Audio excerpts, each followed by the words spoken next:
মক্কা যখন জয় হয়ে গেল, এক বুড়ি মাথায় গাঁটরি নিয়ে রওনা। জনাবে মুহাম্মদুর রাসূলুল্লাহ সাল্লাল্লাহু আলাইহি ওয়াসাল্লাম বুড়ির সামনে গিয়ে বলেন, ও বুড়িমা, বুড়িমা, আপনার গাঁটরিটা আমার মাথায় দিন, আমি গন্তব্য স্থানে পৌঁছে দেব। বুড়ি বলে, ছেলে রে, তুই চালাক ছেলে, গন্তব্য স্থানে পৌঁছে দিয়ে তুমি বলবে আমাকে পারিশ্রমিক দাও, আমি দিতে পারবো না। নবীজি পরিচয় দিলেন না। নবীজি বলছেন, বুড়িমা, আমি গন্তব্য স্থানে গাঁটরিটা পৌঁছে দেব, আপনার থেকে কানাকুড়ি কিচ্ছু নেব না। বুড়ি বলছে, মুহাম্মাদের জ্বালায় আমি গুহায় আশ্রয় নিতে যাচ্ছি, তুমি আবার পারিশ্রমিক নেবে না তো? বলে, না, নেব না, পৌঁছে দেব। বুড়ির গাঁটরি মুহাম্মদুর রাসূলুল্লাহ সাল্লাল্লাহু আলাইহি ওয়াসাল্লামের মাথায়, যিনি দো জাহানের বাদশাহ রাহমাতুল লিল আলামিনের মাথায়, বুড়ি আগে আগে, রাহমাতুল লিল আলামিন গাঁটরি মাথায় পেছনে। বুড়ি পাহাড়ে গিয়ে গুহার মুখের কাছে দাঁড়িয়ে বলেছিল, বুড়ি, এক গুহাবাসীরা, আয় তোরা বের হয়ে আয়, আমি মুহাম্মাদের জ্বালায় মক্কা ছেড়ে গুহায় আশ্রয় নিতে এসেছি, আমাকে একটু জায়গা দে, গুহায় থাকার মতো আমাকে একটু জায়গা দে। গুহাবাসীরা বের হয়ে মুহাম্মাদকে তারা চিনত, দেখে বলল, এই বুড়িমা যে নবী, তারা ভয়ে ছুটে গুহার মধ্যে লুকিয়ে গেল।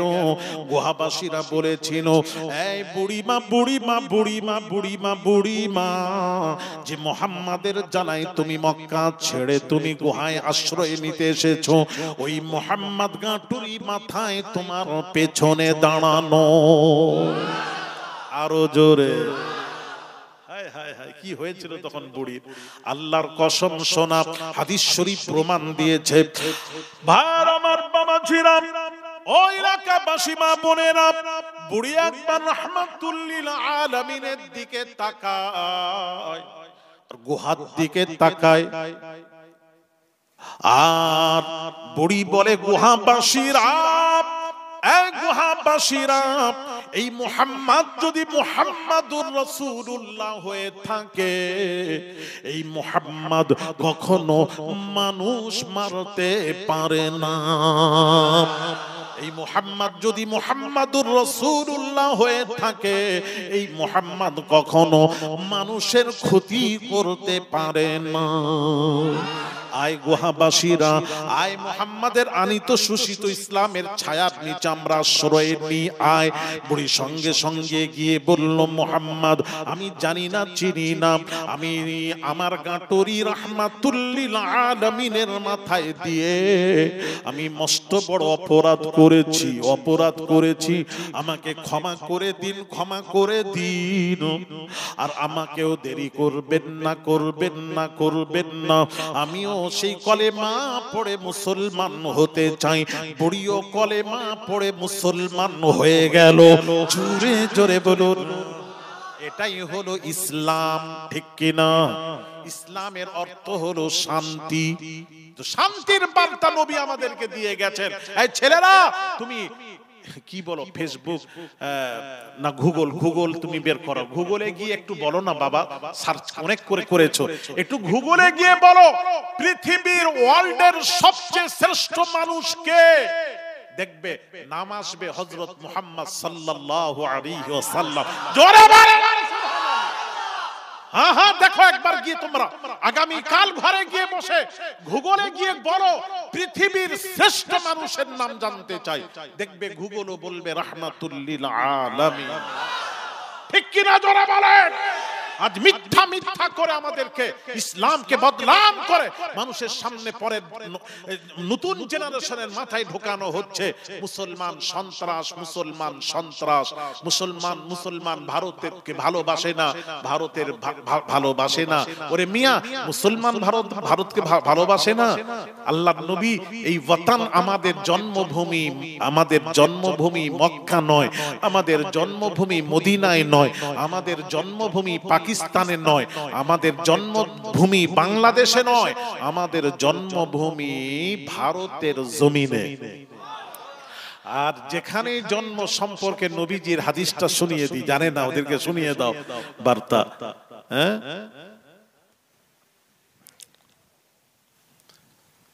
বাবাজি, হুব্বুল ওয়াতনি মিনাল ঈমান, যেখানে তোমার জন্ম সেই জায়গার সাথে তুমি মহাব্বত করো, সেই জমিনকে তুমি ভালোবাসো, এটাই হলো ঈমানের অংশ। জোরে বলো, এত বড় কথা রাসূল বলেছেন হাদিস শরীফ। তুমি যে মাটিকে ভালোবাসো, যেখান থেকে জন্ম হয়েছে সেই মাটিকে তোমরা ভালোবাসো, হুব্বুল ওয়াতনি মিনাল ঈমান, এটাই হলো ঈমান। তাহলে আমাদের নবী রাহমাতুল্লিল আলামিন এই মাটির সাথে বলেছেন, ভালোবাসতে বলেছেন। এই মাটিতে ভারতের জমিনে যার জন্য আমরা কত ভালোবাসি। হ্যাঁ, তোমরা তো বলছো, অনেক কিছু বলছো, শুনছি, কিছু বলি না, রাজনীতি আলোচনা করি না, রাজনীতি এখনো আলোচনা করছি না। তবে একটা কথা বলে দিই তোমাদের, তোমরা যত মানে দেখাচ্ছ যে আমরা ভারতকে ভালোবাসি, আমরা মুসলমান ভালোবাসি না, পাকিস্তান যাও, বাংলাদেশে দাও, যাও, এ স্লোগান দেবেন, কিছু বলছো, এটা দেবেন না। আমরা মরলে, হ্যাঁ, আমরা মরলে কোথায় আমাদেরকে কবর দিতে হয়, তোমরা মরলে ভাসিয়ে দিতে হয়, ছাইকে পুড়িয়ে ভাসিয়ে দাও। ভাসতে ভাসতে ভাসতে ভারতের জমিন থেকে বেরিয়ে অন্য কান্ট্রি চলে যায়। কথা বলো না কেন? তোমরা তো মরলে অন্য জায়গায় চলে যাও, আমরা মুসলমান মরলে তাকে দাফন করে দাও এই মাটিতে। তাহলে আমরা এই মাটিতে আমাদের জন্ম, ওই মাটিতেই আমরা আবার মাদফুন, তাহলে আমরা এখানেই রয়ে যাই। তারপরে তোমরা বলছো আমরা হলাম, হ্যাঁ, ভারতবর্ষকে আমরা ভালোবাসি না। আমরা কি করে বলছেন আমরা ভারতবর্ষকে ভালোবাসি না? নিশ্চয়ই ভালোবাসি, এটাই হলো ঈমান, নবী শিখিয়ে গেছেন। এইরকম করে উভয়কে বদনাম করবেন না। আমরা রাস্তায় যখন চলি, জানেন, একটা কোথায় মৃত্যু হয়ে যায়, অ্যাক্সিডেন্টে কোথাও দুর্ঘটনা ঘটে গেল, মৃত্যু হয়ে গেল, মানুষেরা ছুটে সেখানে জমা হয়, জমা হয়ে তাকে পেন্টু খুলে তাকে দেখে না এটা হিন্দু না মুসলিম না খ্রিস্টান না শিখ ইসাই, এগুলো দেখে না, সে বাঁচাও বাঁচাও করছে। তাকে কি করে আমরা বাঁচাবো? তুলে নিয়ে গিয়ে যে যার গাড়িতে আমরা তুলে নিয়ে গিয়ে আমরা কোথায় নিয়ে যাই? হসপিটালে নিয়ে গিয়ে ভর্তি করি, যাতে সে তো মানুষ, ইনসান, সে যেই হোক। ঠিক কিনা? জোরে বলুন। এটাই তো আদর্শ। আমার ব্লাড আপনার লাগলে, হ্যাঁ, আপনাকে আমাদের ব্লাড ডোনেশন করি, হ্যাঁ, এই ব্লাড গুলো চলে যাচ্ছে তাদের, তোমাদের কাছেও চলে যাচ্ছে, যার ব্লাড দরকার তার কাছেও যাচ্ছে। তাহলে আরেকজনের ব্লাড নিয়ে আরেকজনের জীবন বাঁচছে। তারপরও কি করে বলছেন কেন লাগাচ্ছেন? লাগাবেন না। আমরা এক হয়ে আছি, ছিলাম, আছি, থাকতে চাই।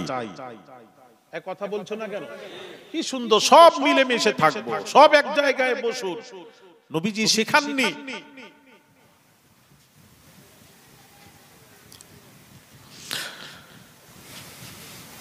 ভাইরা আমার, বাবাজিরা, যাক, আমি যে কথা বলছিলাম, আমরা ওয়াজে ফিরে যাই।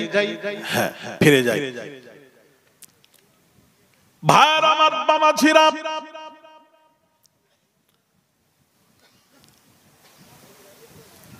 কি কথা বলছিলাম? ওদের পাতা কোথায় বলেছি? পাতার কবে হয়ে গেছে পাতা বলে? কি বলতে পাতা ভুলতে পারে? হ্যাঁ, কি বলছিলাম?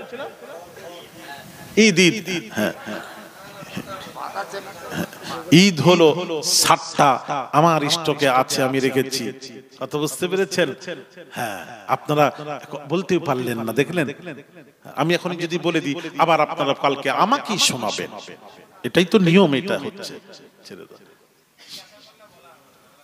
না, জিজ্ঞাসা করে আমাকে কেন শোনাবেন? যারা শুনেনি তাদেরকে আমার যখন কোনো প্রশ্ন করব, যারা জানে না তারা আমাকে বলবে, যারা আমার মুখে শুনেছেন তারা চুপ থাকবে।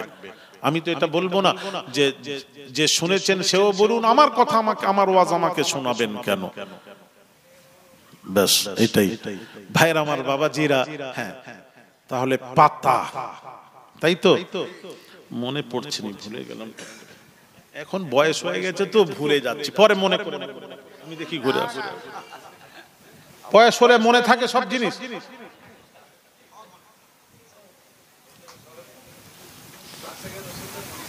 মনে থাকবে? তো ভাইরা আমার বাবাজিরা, তাহলে আমার ওয়াজ আমাকে শোনাবেন না তো? তাহলে বলবো হ্যাঁ কোনো জায়গা খবরদার শোনাতে যাবি। ভাইরা আমার বাবাজিরা, তাফসীরের মধ্যে পড়তে পড়তে দেখলাম, খোঁজ করলাম ওটা কোন পাতা, দেখছি ওটা হলো জাইতুনের পাতা, জাইতুন গাছের পাতা। ওটা বড় বড় হয়, জাইতুন তেল হয় না, জাইতুন তেল কথা বলেন। মক্কা শরীফে দেখবেন, মক্কা মদিনা সৌদিতে ওই জাইতুন তেলের রান্না বেশি হয়, ওরা খায়। আর আমাদের তো জাইতুন তেলের খাইনি, এই জন্য আমাদের অনেকে স্যুট হয়নি, খেতে পারে না এরকম আমাদের। ওটা হলো জাইতুন গাছের পাতা দিয়ে আদম নবী হাওয়া লজ্জাস্থান ঢেকেছিলেন। এবার একটু কথা আছে এখানে, আদম নবী 3 পাতা দিয়ে লজ্জাস্থান ঢেকেছিলেন। কয় পাতা? আর একটু জোরে। 3 পাতা। আর মা হাওয়া 5 পাতা দিয়ে লজ্জাস্থান ঢেকেছিলেন। ক পাতা? 5 লাগলো কেন? একটা প্রশ্ন। ওনার 3 লাগলো, এনার 5 লাগলো কেন? মেয়েরা একটু বেশি লাগে, রাইট। তার মানে বুঝতে পারছেন, আমি আর বলছি না মেয়েদের বেশি লাগে। হ্যাঁ, পুরুষদের লজ্জাস্থান ঢাকা হয়ে গেল আদম নবীর, আর মেয়েদের 3 পাতা দিয়ে তো আদম ঢাকার হলো, হাওয়ারও তো হতে দরকার ছিল না। আরো 2 জায়গায় লজ্জাস্থান ঢাকার জন্য 3 আর 2 5। এই জন্য বলি, এক শ্রেণীর আলেমরা বলেছে পুরুষ আর নারী নামাজ পড়বে সমান। পুরুষ যেভাবে নামাজ পড়বে নারীরাও সেইভাবে নামাজ পড়বে। আর আমরা হলো সুন্নাহ ওয়াল জামাত, আমাদের বক্তব্য না, পুরুষের নামাজ আলাদা পদ্ধতি, নামাজের পদ্ধতি আলাদা, নারীদের নামাজের পদ্ধতি আলাদা। যারা বলছেন এক পদ্ধতি, তাদের একটা হাদিস এনেছেন, ওই হাদিসটি আমাদের কাছে 5 মিনিটও টিকবে না।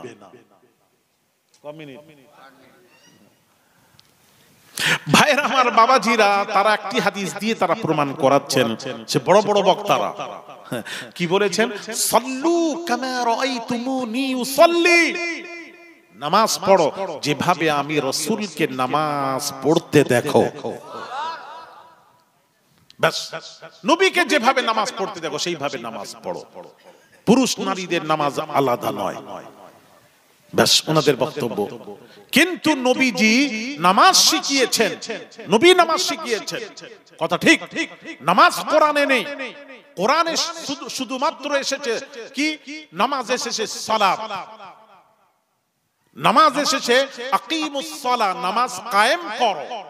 কিভাবে কায়েম করবেন ওটার ব্যাপারে কোরআনে কোনো স্পষ্ট নেই, অস্পষ্ট এসেছে নামাজ কায়েম করো।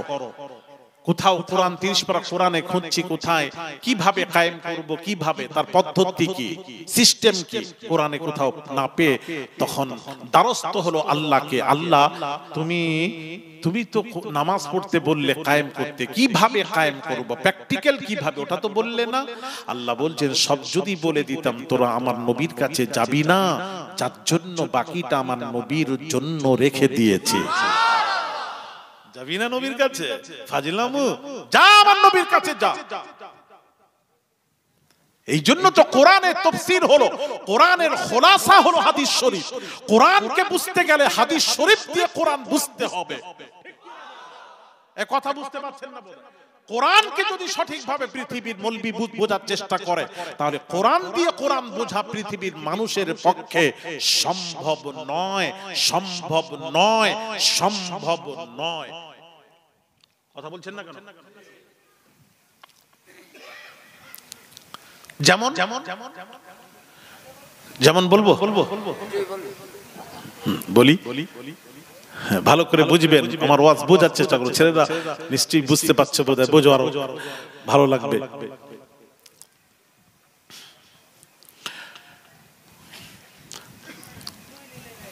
এক যুদ্ধের ময়দানে সাহাবীরা গেছেন, যুদ্ধ করছেন। এক সাহাবী যুদ্ধের ময়দানে শত্রুপক্ষ আঘাত করলো, আঘাত করে মাথা ফেটে যায়, মাথা দিয়ে রক্ত বের হয়, মাথা ফেটে রক্ত বের হয়। এমন সময় সেই সাহাবী এখন রাত্রিতে এক জায়গায় আরাম করছেন, রেস্ট নেবেন, ফজরের নামাজ পড়ে আবার রওনা দেবেন, তো রেস্ট নেবেন, তখন একটু রেস্টে একটু ঘুমিয়েছেন, মাথায় রক্ত বের না হয়, কোন রকম বের হচ্ছিল, চাপা দিয়ে কোন রকম ঘুমিয়ে আরাম করছেন, এমত অবস্থায় সাহাবীর ফরজ গোসলের প্রয়োজন হয়ে যায়। ভালো করে একটু শুনবেন।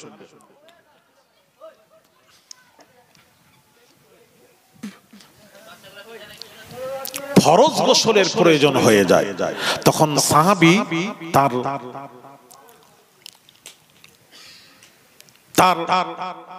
ওই গ্রুপের যিনি হেড, সাহাবীদের মধ্যে ওই গ্রুপের যিনি সিনিয়র হেড, যিনি, তার কাছে গেছেন, গিয়ে বলছেন, হুজুর আমার, ভালো করে বোঝো, একটু বোঝার আছে, একটু বোঝো, মনোযোগ দাও, এদিক ওদিক তাকাও না, ওরা করছে করুক, আমরা শুনি।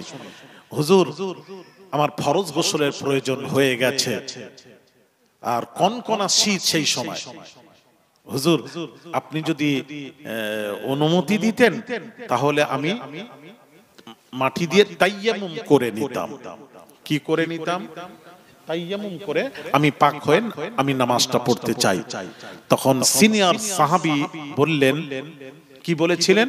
বলছেন কোরআনে আল্লাহ পাক বলেছেন, কি বলেছেন? কোরআন শোনো। ফালাম তাজিদু মা'আন ফাতায়াম্মামু, জোরে বলুন আল্লাহু আকবার। আল্লাহ পাক কোরআন পাকে ঘোষণা করেন, লাম তাজিদু মা'আন ফাতায়াম্মামু, যদি পানি পাওয়া যায়, যদি পানি পাওয়া যায়, লাম তাজিদু মা'আন, পানি যদি না পাওয়া যায়, তখন ফাতায়াম্মামু, তখন তোমরা তাইয়াম্মুম করবে। আশেপাশে দেখবে পানি যদি না পাও, নেই, এখানে তোমাকে পাক হতে হবে, তখন তাইয়াম্মুম করে পাক হতে হবে। আর কোরআন বলছে পানি থাকতে থাকতে তাইয়াম্মুম করে পাক হওয়া যাবে না। কোরআন, সুতরাং তোমাকে তাইয়াম্মুম করা যাবে না, তোমাকে গোসল করতেই হবে, গোসল করে পাক হতে হবে। কে বললেন? কোন সাহাবী? সিনিয়র সাহাবী বললেন তোমাকে পাক হতে হবে। ভালো করে ওয়াজটা শোনো, হাদিসের ওয়াজ ভালো লাগবে। এবার সিনিয়র সাহাবী বলেছেন, উনি সঙ্গে সঙ্গে গিয়ে গোসল করে পাক হলেন, পাক হয়ে ফরজ নামাজটা পড়ার পর ইন্তেকাল করে গেলেন। ইন্না লিল্লাহি ওয়া ইন্না ইলাইহি রাজিউন। কি হলেন? ইন্তেকাল করে গেলেন। এইবার রাসূল পাক সাল্লাল্লাহু আলাইহি ওয়াসাল্লামের কাছে এই সংবাদ যখন পৌঁছালো, নবীজি তখন সব শুনলেন, শুনে বললেন, কে ফতোয়া দিয়েছে? এই ফতোয়া কে দিল? পানি থাকতে থাকতে তাইয়াম্মুম চলবে না, এই ফতোয়া কে দিয়েছে? সিনিয়র সাহাবী, আমি দিয়েছি। নবীজি রেগে গিয়ে বললেন, তুমি তাকে হত্যা করেছো, আমি রাসূল থাকতে থাকতে তুমি ফতোয়া দিতে গেলে কেন? না হুজুর, ইয়া রাসূলুল্লাহ, কোরআনে তো আছে, কোরআন বলে দিয়েছে পানি না পেলে তখন তাইয়াম্মুম করো, না পেলে তাইয়াম্মুম করো, এটা তো কোরআনে আছে। লাম তাজিদু ফালাম তাজিদু, যদি না পাওয়া না যায়, লাম তাজিদু পাওয়া যদি না যায়, কি মা'আন, মা মানে পানি, পানি যদি না পাওয়া যায়, ফাতায়াম্মামু, তখন তোমরা মাটি দিয়ে তাইয়াম্মুম করো, এটা তো কোরআনে আছে, আমি এই জন্য কোরআন অনুযায়ী ফতোয়া দিয়েছি। তখন নবীজি কি বললেন জানেন? তুমি কোরআনই বুঝতে পারলে না, সাহাবীকে বলছেন তুমি ভুল ফতোয়া দিয়েছো, এর অর্থ এটা নয় যে পানি না পেলে তাইয়াম্মুম করো, এটার অর্থ এটা নয়। এটার অর্থ কি এবার নবী শেখাচ্ছেন, দেখেন এর খোলাসা নবীজি করছেন। নবীজি এদিকে লক্ষ্য করুন, আমরা তো জানি না, কোরআন পড়েছি ফতোয়া দিচ্ছি, পানি না পেলে আশেপাশে দেখবে, না পেলে তাইয়াম্মুম করো, না, এর ব্যাখ্যাটা নয়, এটা ব্যাখ্যা নয়। যেমন আমি বলছি পানি আছে, আপনি যদি বলেন পানি থাকতে থাকতে তাইয়াম্মুম চলবে না, তাহলে আমার প্রশ্ন, পানি আছে, পানি আছে, এখানে একটা পুকুর আছে, পানি আছে, তাহলে পানি থাকতে থাকতে তাইয়াম্মুম চলবে না, পানিতে ওযু করতে যাচ্ছে, ওই যার পুকুর সে বন্দুকধারী চারজনকে দাঁড় করে রেখেছে, এই পুকুরে কোনো মুসলমান এলেই গুলি করে মেরে দাও। এবার আপনি যাবেন ওখানে, ওখানে বন্দুক নিয়ে দাঁড়িয়ে আছে বন্দুকধারী, আপনি গেলে ওই পানি ব্যবহার করলেই আপনাকে গুলি করে শুট করে দেওয়া হবে। এখন কি করবেন? প্রশ্ন এক। নাম্বার 2, বুঝেন, আগে বোঝেন, এখানে বোঝার আছে। আপনি মাঠে কাজ করছেন, কাজ করতে করতে এমন সময় নামাজের সময় হয়ে গেল, আশেপাশে দেখছেন পানি আছে কিনা, দেখছেন একটা কূপ আছে, কূপ মানে কুয়া, কুয়াতে কাছে গেলেন, গিয়ে দেখছেন পানি আছে। এবার আপনি পড়েছেন, পানি থাকতে থাকতে তাইয়াম্মুম চলবে না। এখন আপনি কি করবেন? কূপের পানি অনেক নিচে, এখন পানিটা তুলবেন তো, তুলে তো ওযু করবেন বা পাক হবেন, যাই হোক ওযু করেন, পাক হন, পানিকে তুলতে হবে, তোলার মতন কিছু সামানপত্র নেই, দড়ি বালতি কিচ্ছু নেই আশেপাশে। এখন আপনি কি করবেন? প্রশ্ন। আমি বোঝাতে পারছি না বোধহয়। কি করবেন? তাহলে এর ব্যাখ্যা হলো, নবীজি বলছেন, এর ব্যাখ্যা হলো পানি আছে, পানির উপর যদি কাদির মানে ওযু করা বা পাক হওয়া, পানি দিয়ে পাক হওয়ার যদি কুওয়াত তাকাত যদি না থাকে, বা আপনার প্রচন্ড জ্বর এসেছে, সাপোজ ধরুন প্রচন্ড জ্বর, মাথা ঘুরছে 103 জ্বর, এমত অবস্থা আপনি নাপাক হয়ে গেছেন, আপনি চান পাক হব, তাহলে পাক হতে গেলে আপনাকে ফরজ গোসল করতে হবে, ফরজ গোসলের প্রয়োজন। আপনি গোসল করলেই আপনার ভয় আছে, আতঙ্ক আছে, আপনি মৃত্যু হওয়ার বা একটা দুর্ঘটনা ঘটার আতঙ্ক আছে, যদি পানি দিয়ে আপনি গোসল করেন, পাক হন, তাহলে এমত অবস্থায় কি করবেন? এমত অবস্থায় বলা হচ্ছে পানি না থাকলে তাইয়াম্মুম করো নয়, এমত অবস্থায় তোমরা কি করবে? তাইয়াম্মুম করে তোমরা পাক হয়ে যাও, তাইয়াম্মুম করো। পানি আছে, যদি পানির উপর ক্ষমতা না থাকে, পানি ব্যবহার করার উপর ক্ষমতা যদি না থাকে, এমত অবস্থায় তোমরা তাইয়াম্মুম করো, তাইয়াম্মুম করে নামাজ পড়ো, তাইয়াম্মুম করে পাক হও। এটার অর্থ এটাই কোরআন বলতে চেয়েছে। তাহলে কোরআনের খুলাসা কে করলেন? রাসূল পাক সাল্লাল্লাহু আলাইহি ওয়াসাল্লাম হাদিস দিয়ে কোরআনের এই আয়াতের খুলাসা বয়ান করলেন। তাহলে কোরআনের তাফসীর কি? হ্যাঁ, কোরআনের খুলাসা হাদিস শরীফ। তাহলে কোরআনকে বুঝতে গেলে হাদিস দিয়ে বুঝতে হবে। নবী বললেন, সাহাবী তুমি ভুল করেছো, এর অর্থ এটা নয় পানি থাকলে তাইয়াম্মুম চলবে না, না, ভুল ব্যাখ্যা। পানি থাকলে, পানির উপর যদি তোমার এত প্রচন্ড জ্বর এসেছে, পানি দিয়ে আপনি গোসল করতে পারবেন না, এমত অবস্থায় আপনি তাইয়াম্মুম করে পাক হয়ে নামাজটা পড়ে নিন, আদায় করুন, কাপড় আজরে পাল্টে নামাজটা আদায় করে নিন। এটার অর্থ এটাই। তাহলে আমি বোঝাতে যাচ্ছি কোরআনের খুলাসা হাদিস শরীফ। নবীর কাছে হ্যাঁ সবাই গেল, গিয়ে বলল, ইয়া রাসূলুল্লাহ নামাজটা কিভাবে পড়ব?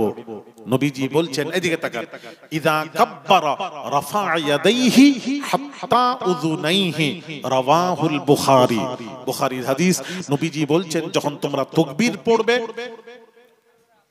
রাফা ইয়াদাইহি, দুই হাত উঁচু করবে, উঁচু করবে, দেখেন দুই হাত উঁচু করবে, কোথা পর্যন্ত?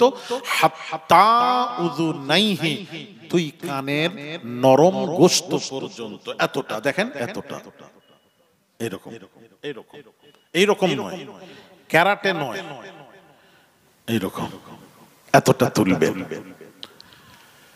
আর বাঁধবেন কোথায়? عن علي رضي الله تعالى عنه أنه قال يدع اليمنى على اليسرى تحت السرة رواه الترمذي।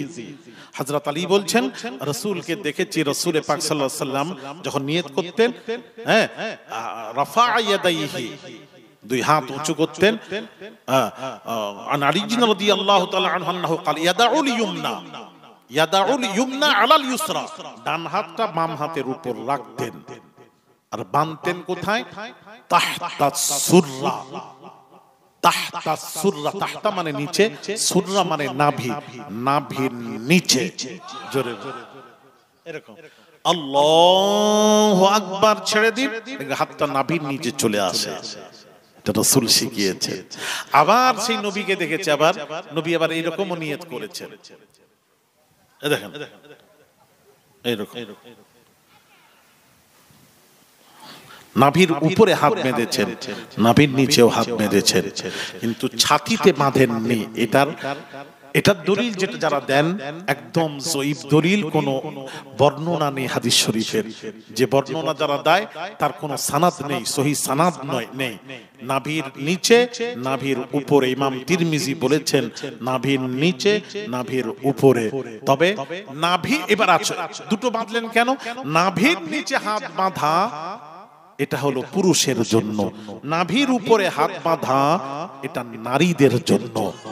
একটু জোরে, আর একটু জোরে। পুরুষরা যেভাবে নামাজ পড়ে নারীরা সেভাবে পড়বে না। তার কারণ নারীদের শরীর আর পুরুষদের শরীর এক নয়। এটা পুরুষ নারীকে বলছে জড়ো সড়ো হয়ে নামাজ পড়ো, সবকিছু তার হেফাজতের জন্য বলা হয়েছে, হেফাজতের জন্য। এই জন্য পুরুষদের নামাজ আলাদা, নারীদের নামাজ আলাদা। পুরুষ নারী কখনো পুরুষের পেছনে না বাবাজি, পুরুষের পেছনে একসাথে জামাতে নামাজ পড়তে পারবে না, পারবে না, পারবে না। এটা মক্কা শরীফে হয়, মদিনা শরীফে হবে। এখানে কোনো পুরুষের পাশে নামাজ পড়বে না, একসাথে পড়বে না। একসাথে রাসূলের জামানায় হতো, হ্যাঁ একসাথে হতো, পুরুষ আর নারী একসাথে জামাতে নামাজ হতো, একসাথে। পুরুষ আগে থাকতো আর নারীরা পেছনে থাকতে, এইভাবে নামাজ হতো রাসূলের সময়। হযরত ওমর বারবার বলছেন, ইয়া রাসূলুল্লাহ এটা কেমন যেন লাগে, আপনি নারীদেরকে হুকুম করেন, আদেশ করেন তারা যেন আলাদা নামাজ পড়ে। নবী বলছেন আল্লাহর হুকুম ছাড়া আমি কি করে বলবো। বারবার কথা হতে হতে উমরের কথার উপর কোরআন নাজিল হয়ে গেল নবীর উপর। আল্লাহ বলছেন উমর যেটা বলছেন হাবিব ঠিকই বলছেন, আপনি আপনার বিবিকে বলুন। কি বলুন? কোরআন নাজিল হয়ে গেল, ইয়া আইয়ুহান নাবিয়্যু কুল লিআজওয়াজিকা ওয়া বানাতিকা ওয়া নিসাইল মুমিনিনা ইউদনিনা আলাইহিন্না মিন জালাবিবিহিন। আল্লাহ পাক ওহী নাজিল করে বললেন, হে নবী আপনি আপনার বিবিকে বলুন পর্দা করতে, আপনার ওয়া বানাতিকা আপনার মেয়েকে বলুন, ওয়া নিসাইল মুমিনিন তারপর বাহিরে যান পৃথিবীর নারীদেরকে, মুসলমান নারীদেরকে বলুন তারা যেন পর্দা করে, পুরুষ সাথে একসাথে জামাতে এসে নামাজ আদায় না করে। এই থেকে বাবাজি নামাজ বন্ধ হয়ে গেল পুরুষ আর নারী। কথা কি বুঝতে পারছেন না? ওটা চালানো যাবে না, ওটা বন্ধ হয়ে গেছে, ওটা মানসুখ হয়ে গেছে, ওটাকে আর মানা যাবে না। কিন্তু এখনো মেনে যাচ্ছে মানুষ। তো খায়ের, আমি আর ওদিকে যাচ্ছি না। আমি এই জন্য বলছি নারীদের আলাদা, যার জন্য কি করল হযরত আদম নবী 3 পাতা দিয়ে লজ্জা স্থান ঢেকেছিলেন, আর মা হাওয়া 5 পাতা দিয়ে লজ্জা স্থান ঢেকেছিলেন। এখান থেকেই প্রমাণ হয়ে গেল পুরুষ মারা গেলে 3 কাফন আর নারী মারা গেলে 5 কাফন দিতে হয়। এইবার আদম নবীকে কোথায় নামালেন, যেটা বলতে বলতে চলে এলাম। আদম মা হাওয়াকে নামালেন জিদ্দায়। আমি তার কবরে জিয়ারত করেছি জিদ্দায়, মাকবারে হাওয়া জিয়ারত করেছি জিদ্দায়। আর আদম নবীকে নামানো হলো কোথায়? শরণদ্বীপ। এখান থেকে উনি হেঁটে হেঁটে 10 বার না 12 বার হজ পাকে গেছেন, মক্কায় গেছেন। ওখানে গিয়ে দুনিয়ায় নামার পর বলছেন আল্লাহ এখানে তো ইবাদতের আওয়াজ পাচ্ছি না, আজানের আওয়াজ পাচ্ছি না, ইবাদতের কোনো কিছু দেখতে পাচ্ছি না, অন্ধকার। ঘাবড়ে গেলেন। আল্লাহ পাক বললেন আদম যাও, হাঁটতে থাকো। হাঁটতে হাঁটতে যখন মক্কায় পৌঁছালেন, আল্লাহ পাক বললেন এই জায়গায়, যে জায়গায় এখন কাবা অবস্থিত, এই জায়গায় তুমি ঘর করো। আল্লাহ আদম নবীকে আদেশ করলেন, ওই জায়গায় ঘর করলেন। প্রথম ঘর কাবা, বাইতুল্লাহ। প্রথম ঘর কোনটা? একটু জোরে, কাবা। এটা আল্লাহর ঘর। তারপর নূহ নবীর সময় প্লাবনে ওটা ধ্বংস হয়ে গেছিল, মিটে গেছিল। আবার আল্লাহ ইব্রাহিম নবীকে পুনরায় বললেন ওই ঘর তৈয়ারি করার কথা। আমি আর যাচ্ছি না। তো এখানে আমি পড়াশোনা করে দেখলাম আল্লাহ মক্কার কসম খেতে কেন বললেন, এই কারণে মক্কায় আল্লাহর ঘর আছে। এই কারণেই নিশ্চয়ই বলেছেন। আমি কিতাব পড়তে দেখি না, ও কারণ নয়। তাহলে কারণ কি কারণে আল্লাহ মক্কার কসম খেয়েছিলেন? একটা কারণ থাকবে তো, কি কারণে? আল্লাহ পাক বলেন লা উকসিমু বিহাযাল বালাদ, কোরআন খুলুন, আল্লাহ পাক বলেন লা উকসিমু, আল্লাহ পাক বলছেন লা উকসিমু লা হুর যায়দা, উকসিমু আল্লাহ কসম খাচ্ছেন বিহাযাল বালাদ, হাজা মানে এই, বালাদ মানে শহর, মক্কা শহরের কসম খাচ্ছেন কেন? আল্লাহ কেন? আল্লাহ তোমার ঘর মক্কায়, যার জন্য তুমি কসম খাচ্ছ, আল্লাহ বলেন না আমার ঘরের জন্য নয়, আমার ঘরের জন্য নয়, তাহলে কিসের জন্য? ওয়া আনতা হিল্লুম বিহাযাল বালাদ, ওয়াও সাবাবিয়াতের জন্য, কসম খাওয়ার সাবাব কারণ হলো আনতা হিল্লুম বিহাযাল বালাদ। আল্লাহ পাক বলছেন হাবিব, এই বন্ধু, আমার ঘরের জন্য আমি কসম খাইনি, আমি কসম খাচ্ছি এই কারণে আপনার জন্মভূমি মক্কায়, আপনি মক্কায় অবস্থান করছেন, যার জন্যই আমি আল্লাহ সব শহর বাদ দিয়ে মক্কা শহরেরই কসম খাচ্ছি। আরো জোরে, কিসের জন্য খেলেন? রাসূলের জন্য। আমি এটা বোঝাতে চাচ্ছি, আর একটু বোঝেন, পুরোটা বলি। লা উকসিমু বিহাযাল বালাদ, লা হলো যায়দা, উকসিমু আল্লাহ কসম খাচ্ছেন বিহাযাল বালাদ, হাজা মানে এই, বালাদ মানে শহর, মক্কা শহরের কসম আল্লাহ খাচ্ছেন কেন? ওয়া আনতা হিল্লুম বিহাযাল বালাদ, ওয়াও হলো হালিয়া, গ্রামারের কায়দা হলো ওয়াও হলো হালিয়া, ওয়াও যদি হালিয়া হয় তরজমা কি হবে?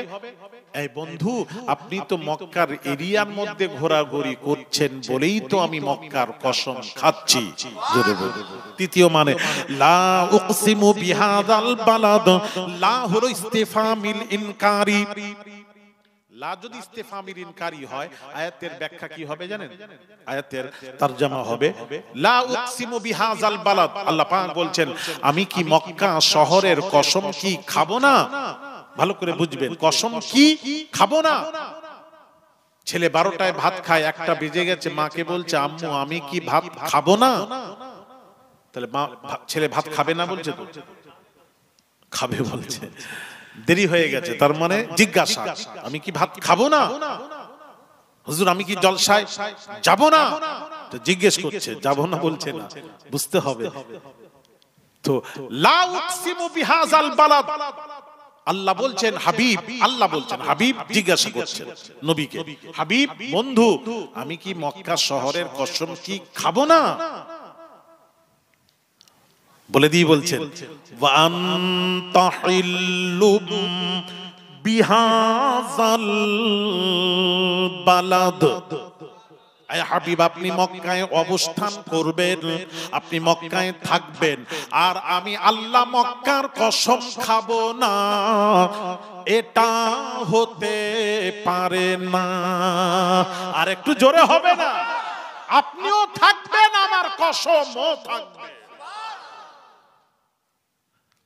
আমি ওয়াজ করছি বাংলাদেশে, ওয়াজ করতে করতে এক জায়গায় একজন আলেম মুফতি সাহেব, ওখানে তো আলেমের অভাব নেই, আপনারা জানেন, ইউটিউব খুললেই দেখবেন গুঁতোগুঁতি, ওদের গুঁতোগুঁতি। আবার হ্যাঁ, সেদিন দেখলাম জিকির করতে করতে ডিগবাজি খাচ্ছে আর বাঁশে উঠে যাচ্ছে, যে জিকির করাচ্ছে বাবা বলো তুমি তো নিচে বসে আছো, আমি তো এখানে জিকির করাচ্ছি, সাপোজ ধরো, সে কি করে লাফ মেরে উঠে যে জিকির করে তাকে তুমি দেখো না, যতক্ষণ না যতই সে মানুষ হোক, ওই জিকির দেখলে হেসে গড়াগড়ি করতে হবে।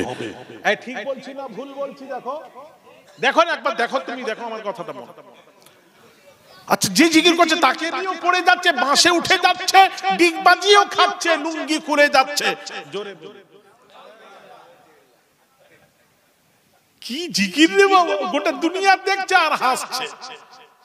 আরো দেখি বলে জাজবা, জাজবা মানে ফয়েজ এসে গেছে, ফয়েজ, লুঙ্গি খুলে চলে যাচ্ছে পরে ফয়েজ, খুব মারা দরকার। আচ্ছা, আমাদের ফুরফুরা শরীফের জিকির সত্যি ফুরফুরা শরীফের মতন, আমি তো গোটা দুনিয়া আল্লাহ বহু জায়গায় ঘুরিয়েছেন, আমার আগে যে বলছিল আমার বাবাজি ঠিক বলেছে, এর মতন সিলসিলার না বাড়াবাড়ি আছে না, এই সিলসিলার মধ্যেই পাওয়া যায় না, বাড়াবাড়িও নেই আর টানাটানিও নেই, একদম পারফেক্ট এই মুজাদ্দিদুজ জামানের দর্শকে মজবুত করে ধরে থাকবে ছেলেরা শেষ পর্যন্ত। আমি বলবো যার শেষ ভালো তার সব ভালো। এখন পর্যন্ত ভালো আছে তো, পরে আবার কোথায় কি দেখবে, কি ঠ্যাং দেখবে, কে তোমাকে সে বুঝাবে, এখান থেকে গিয়ে তখন তুমি বলো ফুরফুরে কিচ্ছু নেই। এটা বলো না, তুমি আমার ভুল দেখো, তুমি আমাকে বলো, ফুরফুরার আঙুল তুলে কথা বলবে না, ঠিক কি না? মুজাদ্দিদুজ জামানকে আঙুল তুলে কথা বলার আগে বাপের বেটা থাকো, বসে প্রমাণ করো মুজাদ্দিদুজ জামান ফুরফুরার আবু বকর সিদ্দিক আল কুরাইশি এই ভুল করে গেছেন, তার এই ভুল সেই ভুল, ভুলটা প্রমাণ করিয়ে তারপর এখান থেকে যাবে, ঠিক কি না? জোরে বলে। হ্যাঁ, আমি ভুল করছি, ব্যক্তিগত ভুল করতে পারে, কেন মুজাদ্দিদুজ জামান নিজেই বলে গেছেন তার ওসিয়ত নামায়, কি বলে গেছেন? আমার পুত্র পৌত্র খলিফা পুত্র খলিফা পৌত্র আমার মতবাদের খেলাফ চললে তাকে মেনো না, এটা জামানার মুজাদ্দিদ বলে গেছেন। উনিও জানেন আমার বংশের মধ্যে এরকম হবে, আল্লাহর ওলি জামানার মুজাদ্দিদ জানতে পেরে বলে গেছেন, তাই না? ঠিক না? হ্যাঁ, আমরা অন্ধ পীরের মুরিদ নয়, আমরা হক পীরের মুরিদ। এই কথা বলার মানেটা কি? হক পীরের মুরিদ। উনি যদি হক না হতেন উনি বলতেন আমার ছেলের ছেলেকে, আমার আওলাদদেরকে সবকে মেনে চলবে বাবা, এটা বলেন। এর দ্বারা প্রমাণ হচ্ছে জামানার মুজাদ্দিদ হক। আর হক সম্পর্কে আমি আরেকটা কথা বলবো, ওলামায়ে দেওবন্দি তবলিগি ভাইরা ফসফস করবে না, এর জন্য ওরা তো যারা জানে না ফসফস করে, আমাদের পাল্লায় পড়লে ফসের সুযোগ নেই, ওরা পাল্লায় পড়ে না তো। পড়াশোনা তো আমি করেছি সাহারানপুর মাজাহিরে, 10 বছর পড়াশোনা করেছি, আমাদের কাছে ফস করো না। ফস তোমরা যেখানে যেখানে কথা বুঝতে পেরেছেন চলবে সেখানেই ফস করো, সব জায়গায় ফস করবে না বাবা। একটু বলে দিই, ভালো করে শুনে নাও, পৌঁছে দাও, আমার বার্তাকে পৌঁছে দেবে।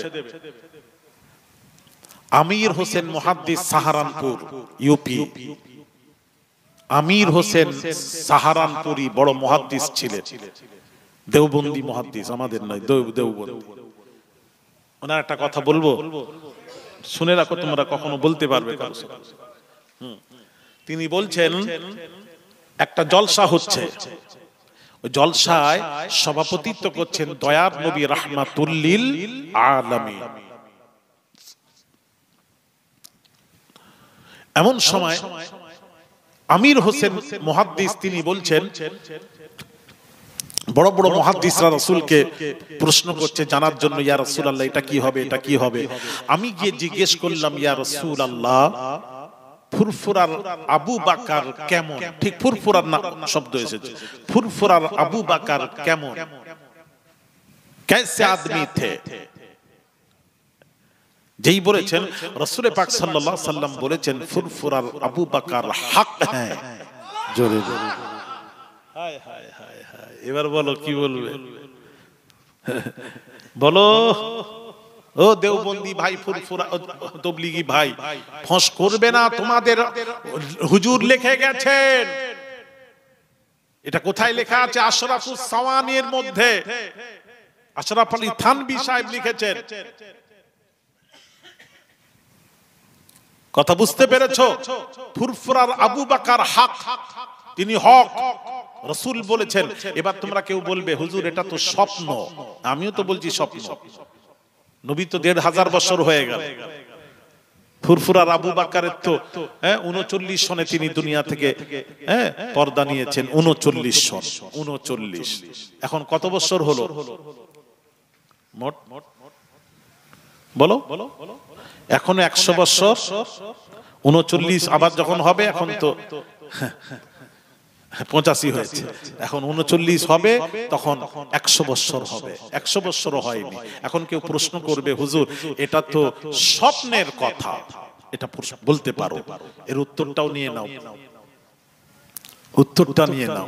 ওই এক রাজমিস্ত্রি বলেছিল ফুরফুরায় নাকি নবী চলে এসেছেন, রাজমিস্ত্রি বেচারা, সে কিছু জানে না, নবীর মৃত্যুর পর নবী নাকি আর আসতে পারে না, উনি বলেছেন।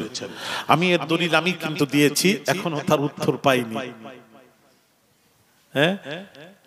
ভাইরা আমার, বাবাজিরা, আগে এক দলিল দি। ভাইরা আমার, বাবাজিরা, ও সোনার যুবকেরা, বাবাজিরা, নবীজির পাক জবানের পাক কথা নবীজি বলেন, মান রাআনি ফিল মানামি ফাকাদ রাআল হাক্কু লা ইয়াতামাসসালু শাইতানু বি, রাওয়াহুল বুখারী। বুখারীর হাদিস। আল্লাহর নবীর পাক জবানের পাক কথা নবীজি বলেন, যে ব্যক্তি আমাকে স্বপ্ন দেখলো, মান রাআনি ফিল মানামি, স্বপ্নে আমি রাসূলুল্লাহকে যে ব্যক্তি দেখলো, ফাকাদ রাআল হক, সে সত্যই আমি রাসূলুল্লাহ সাল্লাল্লাহু আলাইহি ওয়াসাল্লামকেই দেখলো। লা ইয়াতামাসসালু শাইতানু বি, শয়তান আমার সুরত ধারণ করতে পারে না। নবী নিজে বলছেন, এটা কেউ বলবে স্বপ্ন? নবী তো নিজে বলেছেন যে স্বপ্নে আমাকে দেখলো, ফাকাদ রাআল হক, সে সত্যই আমি রাসূলকেই দেখলো। তো এটা তো ভুল হতে পারে না। স্বপ্নে দেখো, যাই দেখো, রাসূলকেই দেখেছো, শয়তান নবীর সূরত ধারণ করতে পারে না। ঠিক কি না, জোরে বলুন। তাহলে যদি তুমি বলো এটা স্বপ্নের কথা মানা যাবে না, রাসূলকে দেখেছো, রাসূল যে স্বপ্নে বললেন এটা হক, তাহলে স্বপ্নে তো রাসূলকে দেখা তো এটা সত্য, এটা হক, নবী নিজের জবানে মোবারক থেকে বলে গেছেন। এটাকে যদি কেউ অস্বীকার করে, তাহলে নবীর হাদিসকে অস্বীকার করে সে বেঈমান হবে, কাফের হবে। ঠিক কি না, জোরে বলে। ওটাই তো বোঝাতে এসেছে। তাহলে স্বপ্নে নবীকে দেখা যায়, নবী যা বলেন সত্য।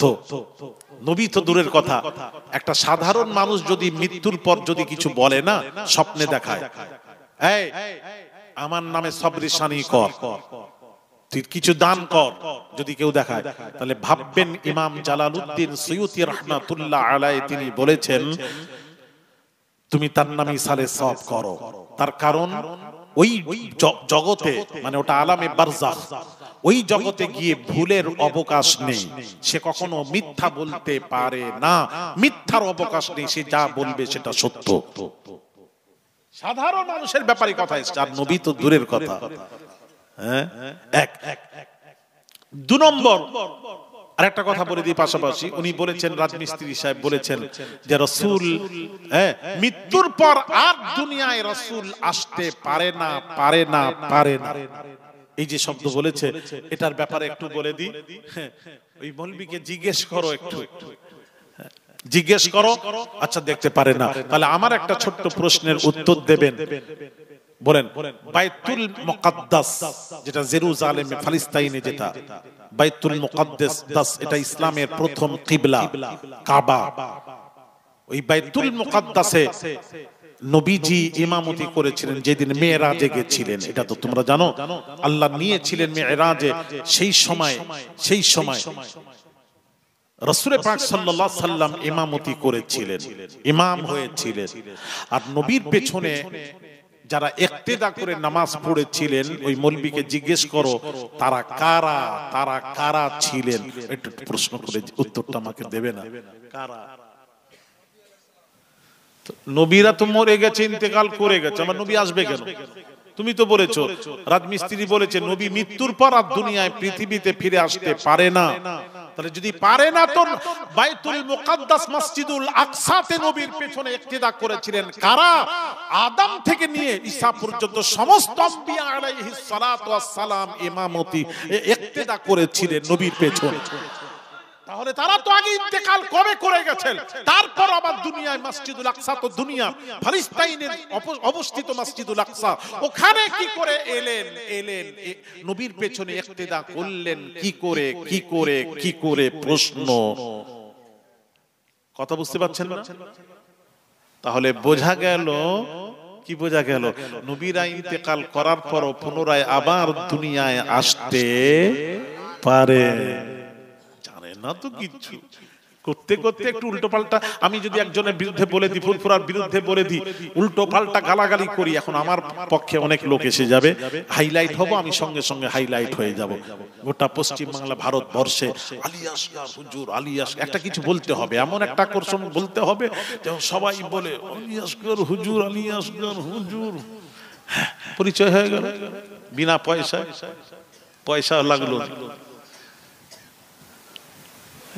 এরা খালি হাইলাইট হওয়ার জন্য এসব বলছে।